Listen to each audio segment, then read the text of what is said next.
வணக்கம். நங்கையின் கதறல். இந்த கதறல் நம்ம பேசுகிற வார்த்தையை பற்றி தான்.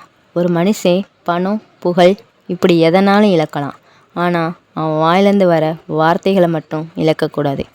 இதை நான் சொல்லலை, திருவள்ளுவரே சொல்லியிருக்காரு. யாகாவாராயினும் நாகாக்க காவாக்கா சோகாப்ப சொல்லிழக்கப்பட்டு. அவர் சொன்னது உண்மைதான். இப்பெல்லாம் ஒரு மனுஷன் அதிக மன உளைச்சலுக்கு ஆளாகிறது எதனால்? இன்னொரு மனுஷன் பேசுகிற தகாத வார்த்தையினால தானே. அதனால தான் சொல்கிறேன், கோவமோ சோகமோ சண்டையோ எதுனாலும் வார்த்தையை பார்த்து பேசணும். நம்ம பேசுகிற தகாத வார்த்தை மற்றவங்களுக்கு எவ்வளோ வலிக்கும் அப்படின்னு நினச்சா தேவையில்லாத வார்த்தையே வராது. ஒரு வார்த்தை வெல்லும், ஒரு வார்த்தை கொல்லும். மற்றவங்க பேசுகிற நல்ல வார்த்தை யாருக்கும் எந்த பாதிப்பும் ஏற்படுத்தாது. அதே தேவையில்லாத வார்த்தை அதிக பாதிப்பை ஏற்படுத்தும். இதுக்கு உதாரணம் நம்ம சிலப்பதிகாரம் தான். பாண்டிய மன்னன் கோபத்தில் சொன்ன அந்த வார்த்தை தான், அக்கல்வனை கொன்று அச்சிலம்பு கொணர்க.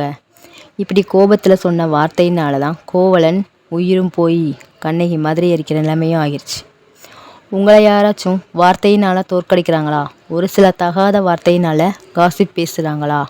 அப்படி இருக்கிறவங்க கிட்ட ஒன்றும் பண்ண வேண்டாம். நம்ம விஜய் அண்ணா மாதிரி மௌனமாகவும் ஏசப்பா மாதிரி பொறுமையாகவும் இருந்தாலே போதும். அதுலேயே அவங்க செம்ம வெறுப்பாவாங்க. அதை விட்டு அவங்க பேசுகிற தேவையில்லாத வார்த்தைக்காக நம்ம ரியாக்ட் பண்ணிட்டு இருந்தால் நமக்கு தான் அதிக மன உளைச்சலும் சண்டையும் வரும். ஸோ அமைதியோ அமைதி.